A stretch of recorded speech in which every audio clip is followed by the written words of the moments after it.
Hey, welcome back to the channel. Sorry, it's been a few months since I posted videos. Just got busy doing a lot of video work and haven't really felt like spending time on YouTube. But anyway, I had an idea that popped into my head just recently to do a video about whether you should adapt lenses or go native. So I think this is still a relevant topic, even though I think it's becoming a lot more common for people to just go with native lenses for their systems. And I think the main reason for that is that video autofocus is becoming much more of a thing than it was even just maybe 2 years ago. Before that, it was extremely common for people to adapt lenses to whatever camera body they were currently using. It's I think the most economical way to do it because lenses I think are a decent investment. They do hold their value pretty well, probably better than a camera body, and they also last, indefinitely. They can last for many, many years, whereas a camera body is going to, become more obsolete much more quickly. So in that regard, it makes sense to just kind of focus on building up a collection of camera lenses that you can take with you regardless of what body you're on. That's, I guess, the main concern, the main argument. Now, I think that probably the most common lens system that you'll see people kind of collect and then utilize across camera bodies is Canon EF. When other camera companies like Sony started, pushing out cameras that, that shot video well, like the A7S and A7S Mark II, and Panasonic with the GH4 and the GH5, people would just adapt their, existing Canon EF lenses to those systems. Like I mentioned before, there wasn't really video autofocus. It wasn't really a priority. So even though, I've got a couple of examples here. So this is a Metabones EF to E mount. So this adapts a Canon EF lens to a Sony E mount. And you can see it's got electronic connections in it. So you can control the aperture just like you would with a native lens with the camera.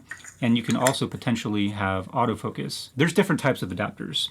This would be called a smart adapter because it's got an electronic interface that you can control aperture in your camera and that you can potentially autofocus with. Here are a couple of what some people refer to as dummy adapters because there's no electronics, it's just a mechanical connection. So adapting, one camera body to another camera lens system. You also have what are called Speedboosters or focal reducers. They refer to the same thing. So this is a Metabones Canon EF to micro four thirds mount, and there are essentially there's two varieties of this one. This is the XL version. So this is meant to adapt Canon EF full frame lenses to micro four thirds, and then there's a 0.71 times speed booster that is meant to adapt aps-c lenses to micro four thirds, although they will adapt either lens because they're the same mount essentially. This also has the electronic connection, so you can control the aperture on the camera body, and it also potentially offers some autofocus. But like I said, the autofocus is never as good as a native lens, or really even close in my experience. So what is the focal reducer aspect referred to? So as you know, when you go from a full frame camera, which is, representative of a 35 millimeter camera, 35 millimeter film, and go down to what's referred to as a crop sensor camera, whether that be an aps-c camera, like a Sony 6000 series or the Canon is it the M line? I think that's what it's called. Fuji, that's a big one. So the Fuji system, the aps-c cameras would be the X-T3, X-T4, those cameras. So those have a smaller sensor. They're usually between 1.5 or 1.6 times smaller than a full frame 35 millimeter. And then micro four thirds, as I'm sure you all have heard a million times before, is essentially 2 times smaller than a full frame. What these do, it's kind of like a magnifying glass. So it's taking all of the image plane that the lens is passing through and then like focusing it down onto the smaller sensor. What it essentially allows is to capture much more of the field of view that the lens is capable of than would be typically possible. If you just adapted full frame lens to micro four thirds without the focal reducer, you're just going to get just a punched in image. It's not going to be capturing everything that the lens can capture. It's only going to be a small portion of it, 2 times essentially cropped into that lens. So this preserves much more of the field of view. So that's the focal reducer part. Now the speed booster part is not only does it kind of like focus down more of the image, but in doing so it also allows for more light to be captured. So in this instance on the XL, if you adapt This is a Canon 16-35 f2.8 lens. When you put this on a micro four thirds camera, you can open it all the way up to an f1.8. Okay, so those are pretty much the three types of adapters. I still think that it's pretty beneficial to adapt lenses to different bodies. One reason I already touched on is that you don't want to just kind of like reinvest in lenses all the time. There is a benefit to going with the bigger lenses as opposed to the native lenses. As you all know, people often say on YouTube that one of the great benefits of smaller camera systems, smaller sensors, whether it be micro four thirds or aps-c, is that they have small lenses in comparison to full frame. Really, they don't. The only reason is that this is an f2.8 and this is an f2.8, but optically and performatively, they're not really equal. So even though you're getting similar light gathering capabilities between two 2.8 lenses, you're not getting the same depth of field. So an f2.8 on micro four thirds is going to give you an equivalent depth of field as a 5.6 on a full frame camera. If you look at something like the Sigma 18-35 f1.8 for aps-c, that's a pretty big ass lens, and the reason is that's an f1.8. Usually on full frame, zoom lenses pretty much cap out at a 2.8 because they're big, and if you wanted to go to a 1.8 or 1.4, they would be, astronomically expensive, heavy, cumbersome, and just really big. And another point of comparison, just to prove this point, is if you take a look at the Panasonic Leica 10-25 f1.7. So that's a zoom lens. It's an f1.7, and it's a big ass lens. It's probably pretty comparable to this 16-35 f2.8, and it's also very comparable to the Sigma 18-35 f1.8.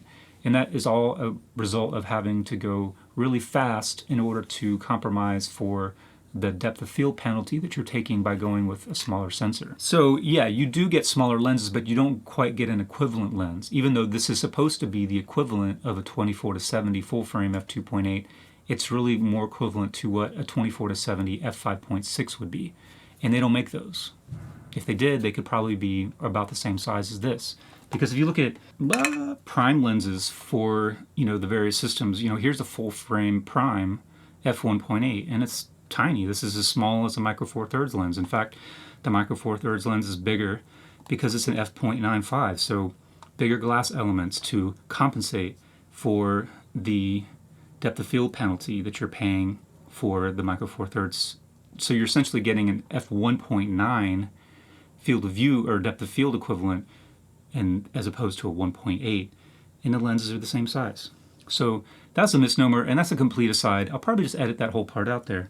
But I think the point was that in order to get full frame performance out of a micro four thirds or an aps-c camera system, it pays to go with full frame lenses as opposed to just going with the native lenses, because performance-wise, depth of field-wise, they're not really equivalent. You get better performance out of the full frame lenses or even aps-c lenses than you do with the micro four thirds lenses, if you're not concerned about the potential of autofocusing, which with the GH5 you're not really concerned about autofocus, and just the overall size. Third benefit, this one is maybe a little bit more subjective. So when you do want to focus manually, I think that the old style DSLR lenses still have an advantage over the new mirrorless system, because for whatever reason, and I'm not really sure why this is, they've gone away from the manual and analog focusing system,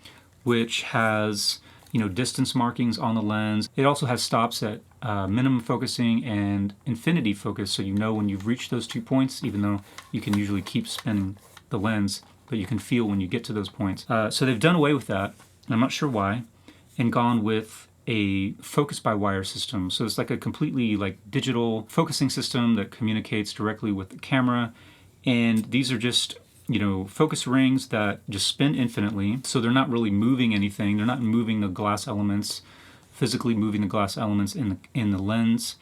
It's all communicated electronically. There's also usually two different ways that they work.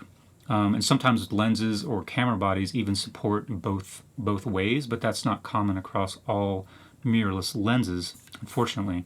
So as I've often talked about with this 12 to 35 Lumix lens, this has an acceleration-based focusing system. Now there are other focus-by-wire lenses like this Sony 35mm f1.8, for instance, that once again, you know, spins infinitely, no focus markings, no stops, nothing like that, but it's linear. So that's much better, in my opinion, for focusing for video as opposed to the acceleration-based. And then there's, you know, some cameras even, like the Panasonic full-frame cameras, the S1, the S5, that you can go in and change the focusing system in the body. So you can go from acceleration-based to linear. So that's pretty cool, but as far as I know, that Panasonic's the only one doing that.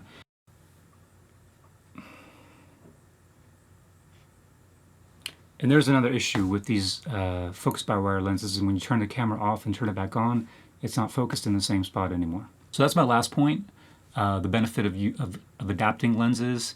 You know, when you're adapting lenses, you really can't adapt the mirrorless lenses to other mirrorless bodies. I've not seen that happen, and I don't think that's going to happen. So we're really talking about adapting older generations of lenses. So you can adapt Canon EF, Canon FD, Nikon F, and really like anything that's mechanical going back, you know, throughout the decades, there's probably an adapter for it. Curious to hear what you guys think about it, and as always, you know, feel free to comment and like this video if you liked it, dislike it if you disliked it, and subscribe if you feel like you want more of this important content in your life. Give me some suggestions on what to make. Like, it's not like I don't want to make YouTube videos, but I don't sit around like consciously trying to come up with ideas. So it's only like when either I get a new lens or something, I'm like, oh, I can make a video on that.